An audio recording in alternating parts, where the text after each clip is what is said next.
दोस्तों 22 सितंबर 2025 से शुरू हो रहे हैं शारदीय नवरात्रि और इन नवरात्रि के आने से पहले आप सभी को अपने घरों से इन 7 वस्तुओं को बाहर हटा देना है। कहा जाता है कि जिन घरों में ये 7 वस्तुएं पाई जाती हैं, उस घर में माता रानी प्रवेश नहीं करती हैं। नमस्कार दोस्तों, स्वागत है आप सभी का आपके अपने चैनल तीज त्योहार और धर्म पर। जैसा कि आप सभी को पता होगा कि शारदीय नवरात्रि से पहले घर की शुद्धि और साफ सफाई करना अत्यंत ही आवश्यक माना जाता है, क्योंकि माना जाता है कि यदि घर में नकारात्मकता या अपवित्र वस्तुएं पड़ी हो जाएं, तो फिर माता रानी का आशीर्वाद उस घर में प्रवेश नहीं कर पाता है। इस बार खास बात यह है कि माँ दुर्गा अपने सिंह के वाहन पर नहीं बल्कि हाथी पर सवार होकर आ रही हैं, तो ऐसे में ये सुख, समृद्धि और खुशहाली का प्रतीक माना जाता है। इसलिए नवरात्रि में पूरे घर से 7 वस्तुओं को, जो कि बहुत ही अशुभ मानी जाती है, इन्हें आपको अपने घर से बाहर हटा देना ही उचित रहेगा, अन्यथा माता रानी घर में प्रवेश नहीं कर पाएगी।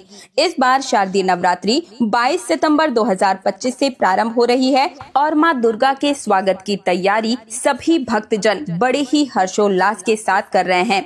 नवरात्रि से पूर्व घर की साफ सफाई, आवश्यक सामग्री के साथ व्यवस्था करना बहुत ही जरूरी होता है।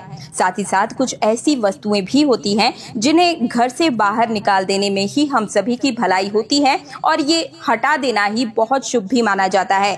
शास्त्रों के अनुसार नकारात्मकता फैलाने वाले सामान घर में नकारात्मक ऊर्जा को जन्म देते हैं और फिर दरिद्रता का कारण बन जाते हैं। यदि इन्हें नवरात्रि से पहले हटा दिया जाए तो घर से दोष और अशुभता दूर हो जाती है, वातावरण शुद्ध और सकारात्मक बना रहता है तथा माँ दुर्गा की कृपा, सुख, शांति और समृद्धि घर में वास करने लगती है। तो चलिए आज की इस वीडियो में बताती हूँ आप सभी को कि कौन सी है वो 7 वस्तुएं जिन्हें हमें अपने घर से 22 सितंबर से पहले ही हटा देना है। और हाँ, एक बड़ी बात और आप सभी को बताना चाहूंगी कि साल 2025 में नवरात्रि 9 दिन नहीं बल्कि पूरे 10 दिन रहने वाली है। और ऐसा क्यों हो रहा है, इन 10 दिनों में हमें क्या करना है, तो ये संपूर्ण जानकारी आज की इस वीडियो में आपको बताऊंगी। लेकिन सबसे पहले आप सभी से निवेदन है कि अगर आप माता रानी को अपने घर बुलाना चाहते हैं तो कमेंट सेक्शन में माता रानी का जयकारा जरूर ही लगा दीजिए। जय हो शेरों वाली मैया की। साथ ही साथ माता रानी की इस वीडियो को लाइक भी कर दीजिए। और नवरात्रि के 9 दिनों में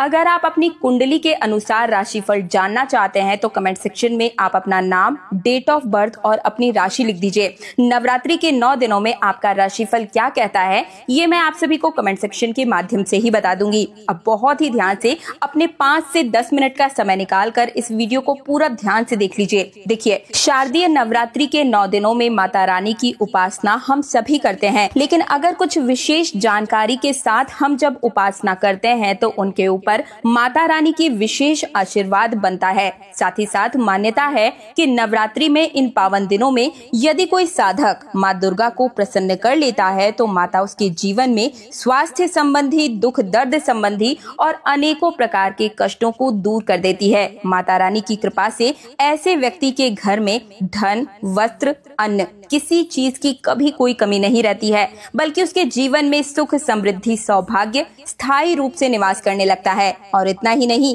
समाज में और परिवार में भी उसका मान सम्मान बढ़ता ही चला जाता है और लोग स्वयं उसके पास आकर पूछते हैं कि तुम इतनी तरक्की किस प्रकार से कर पा रहे हो। तो ये सब इसीलिए संभव हो पाता है क्योंकि साधक साक्षात माता रानी के 9 स्वरूपों का आशीर्वाद प्राप्त कर चुका होता है और जीवन को हर दिशा में मंगलमय बना लेता है।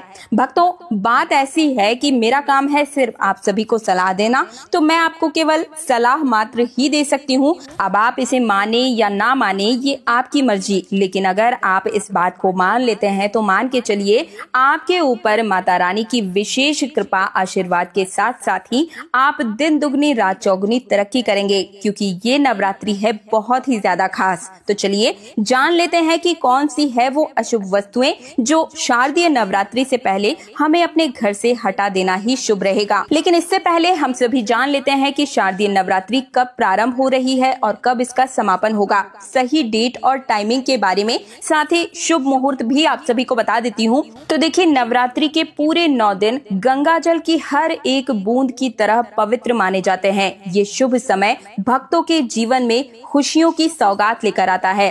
और आपको बताना चाहूंगी कि इस साल माँ दुर्गा हाथी पर सवार होकर आएंगी। हाथी की सवारी को बहुत ही शुभ माना गया है। हालांकि इसे आंशिक महामारी का कारण भी बताया जा रहा है। शास्त्रों में वर्णित है तथा मान्यताएं भी कुछ इसी प्रकार से बताई गई हैं कि शारदीय नवरात्रि में यदि माता दुर्गा का आगमन उनके वाहन सिंह पर नहीं बल्कि हाथी पर होगा तो ऐसा माना जाता है कि माता दुर्गा का हाथी पर सवार होकर आना बहुत ही शुभ और कल्याणकारी होगा। जीवन सुखमय बना रहेगा।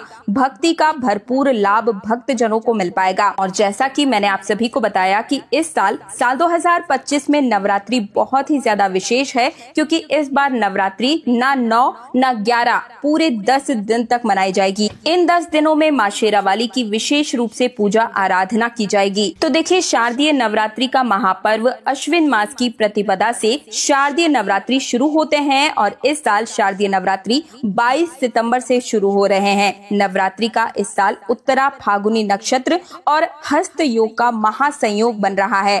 इस साल नवरात्रि सोमवार 22 सितंबर से शुरू होकर 8 अक्टूबर तक चलेगी। नवरात्रि का आरंभ घट स्थापना के साथ होगा और जिसे बहुत ही शुभ माना जाता है। तो 22 सितंबर 2025 सोमवार के दिन घट स्थापना का जो सबसे शुभ मुहूर्त है वो है सुबह के समय में 6:09 से 8:01 तक। तो देखिए, पितृ अमावस्या के दिन सूर्य ग्रहण लगने जा रहा है। तो जब आप 6 बजे से पहले ही अपने घर की अच्छे तरीके से साफ सफाई कर लें, उसके बाद ही घट स्थापना आप कीजिएगा, क्योंकि ग्रहण के बाद घर का शुद्धिकरण करना और अपना शुद्धिकरण करना बिल्कुल ही अनिवार्य होता है। और अगर आप 6:09 से 8 बजे के बीच न कर पाए तो इसके अलावा आप दोपहर में भी घट स्थापना कर सकते हैं। दोपहर के समय का सबसे शुभ मुहूर्त रहेगा 11:42 से 12:28 तक। कलश की स्थापना करने का सबसे उत्तम मुहूर्त है। महाव्रत में की गई पूजा बहुत ही शुभ मानी जाती है।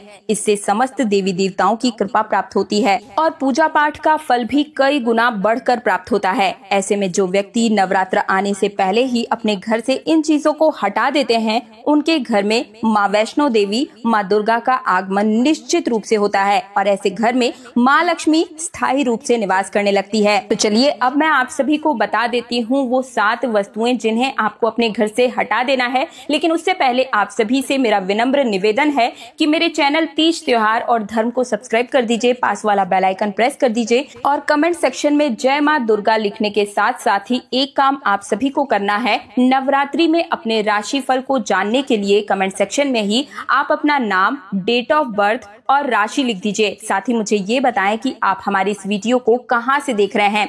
इन नवरात्रि के दौरान आपका राशिफल क्या कहता है, मैं कमेंट सेक्शन में रिप्लाई के माध्यम से ही बता दूंगी। साथ ही इस वीडियो को लाइक भी कर दीजिएगा और इस वीडियो को पूरा देखने के बाद में वीडियो को हर एक सनातनी के साथ शेयर करना भी बिल्कुल मत भूलिएगा। तो जान लेते हैं वो 7 चीजें जिन्हें अपने घर से हटाना है हम सभी को। सबसे पहली वस्तु है टूटा फूटा बर्तन। जी हाँ दोस्तों, शास्त्रों और वास्तु शास्त्र के हिसाब से ये स्पष्ट रूप से कहा गया है कि टूटा फूटा सामान घर में दरिद्रता, अशुभता और गरीबी को अपनी ओर आकर्षित करता है। विशेषकर टूटे फूटे बर्तन जैसे दरार वाले ग्लास हो गए, कटोरियां, थालियां जो चटकन से भरी हो या हांडियां हो गई, टूटे हुए कप इत्यादि हमें घर से बाहर हटा देने हैं, क्योंकि ये घर में सकारात्मक ऊर्जा को नष्ट कर देते हैं। जब हम ऐसे बर्तनों का उपयोग करते हैं या इनमें खाते पीते हैं तो निस्संदेह हमारी जो अन्नपूर्णा है वो भी हमसे नाराज होती है और हमारे शरीर में कई प्रकार की बीमारियां घर कर लेती है। इससे मनुष्य की मानसिकता भी प्रभावित होती है और घर के भीतर धीरे धीरे गरीबी, कंगाली का वास होता चला जाता है।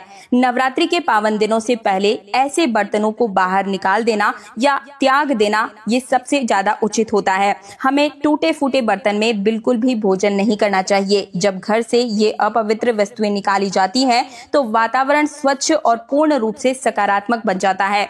माँ दुर्गा का स्वरूप समृद्धि और पूर्णता का प्रतीक माना जाता है, इसलिए माता ऐसे घर में कभी प्रवेश नहीं करती हैं जहाँ टूटा फूटा बर्तन रहता हो। इन वस्तुओं को हटाने से माँ की कृपा घर में धन धान्य और वृद्धि के रूप में आती है। है और घर में कभी भी किसी वस्तु का अभाव या हमें संकट नहीं झेलना पड़ता है।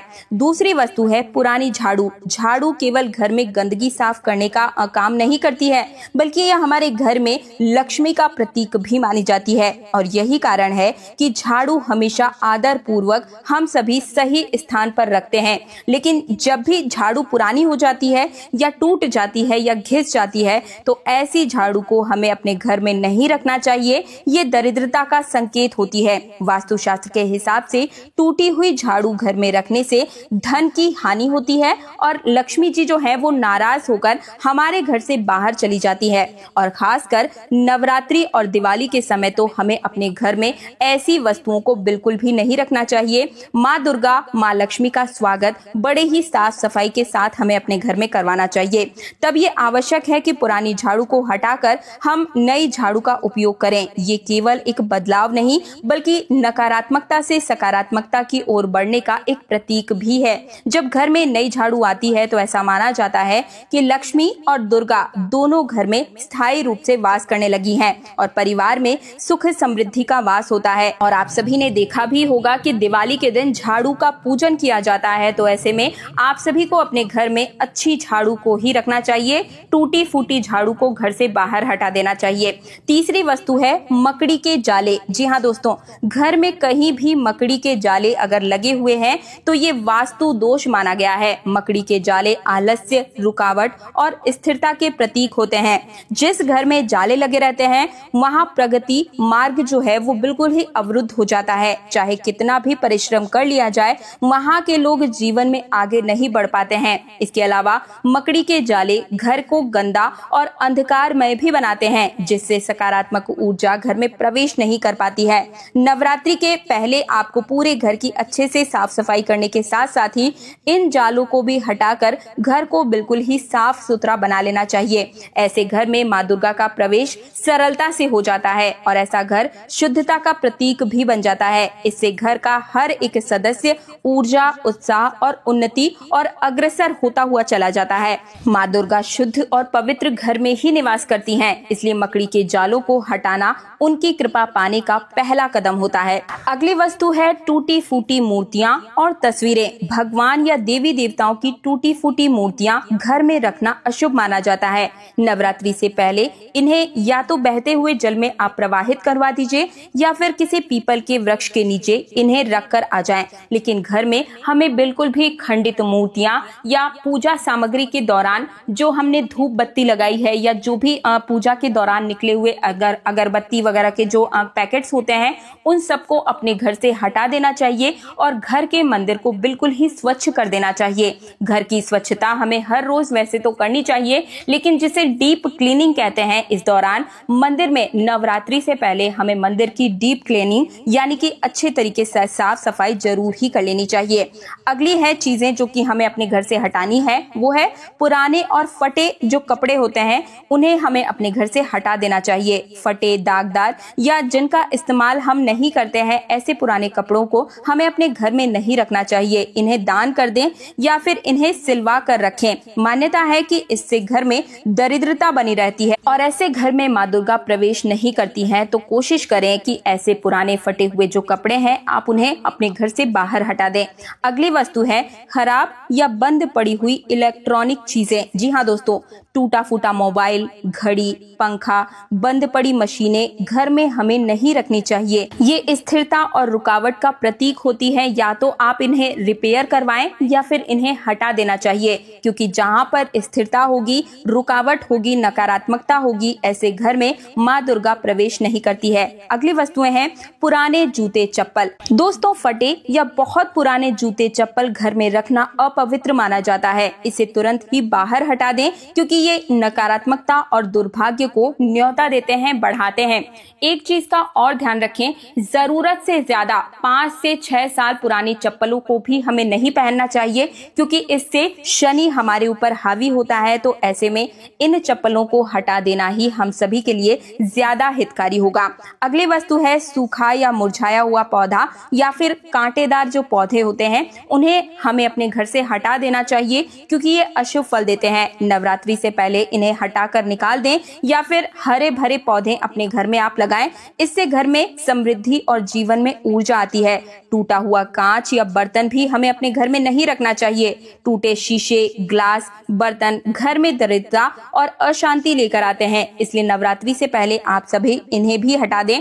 अब मैं आपको बताती हूँ कि नवरात्रि के दौरान सबसे पहले हमें क्या करना चाहिए, लेकिन उससे पहले एक बार फिर से याद दिला दूं कि अभी तक अगर आपने माँ दुर्गा की इस वीडियो को लाइक नहीं किया है तो लाइक करके चैनल तीज त्योहार और धर्म को सब्सक्राइब कीजिए। साथ ही कमेंट सेक्शन में जय माँ दुर्गा लिखने के साथ अपनी राशि जानने के लिए डेट ऑफ बर्थ और राशि नाम जरूर ही लिखिएगा, ताकि मैं कमेंट सेक्शन में रिप्लाई के माध्यम से ही आप सभी का राशिफल कमेंट सेक्शन में बता दूं। तो देखिए, नवरात्रि से पहले आप क्या करें, घर को बिल्कुल ही साफ स्वच्छ कर लें, इन वस्तुओं को हटा दें। उसके बाद में घर में गंगा जल का छिड़काव करें, अगरबत्ती धूप बत्ती से वातावरण को शुद्ध कर लें। घर के मुख्य द्वार पर हल्दी रोली से स्वास्तिक जरूर ही बनाएं। साथ ही में ताजे फूल और आम्र पल्लव से घर को सजाएं। इस प्रकार से नवरात्रि से पहले आपको इन सभी कार्यों को संपूर्ण कर लेना है। नवरात्रि के दौरान पूजा पाठ कैसे करनी है, शुभ मुहूर्त क्या क्या रहने वाले हैं, संपूर्ण जानकारी मैंने अपने चैनल पर डाल दी है और हर रोज जानकारी आपको मिलती भी जाएगी अगर आप मेरे चैनल को सब्सक्राइब करने के साथ पास वाले बेल आइकन को प्रेस कर देंगे। वीडियो को ज्यादा से ज्यादा शेयर जरूर कीजिएगा। आपका छोटा सा शेयर शायद किसी के कष्टों को उससे मुक्ति दिला सकता है और ऐसे में आपको भी पुण्य की प्राप्ति होती है। मिलती हूँ आप सभी से एक नई वीडियो के साथ, एक नई जानकारी के साथ। तब तक के लिए जय माँ दुर्गा, जय श्री राम।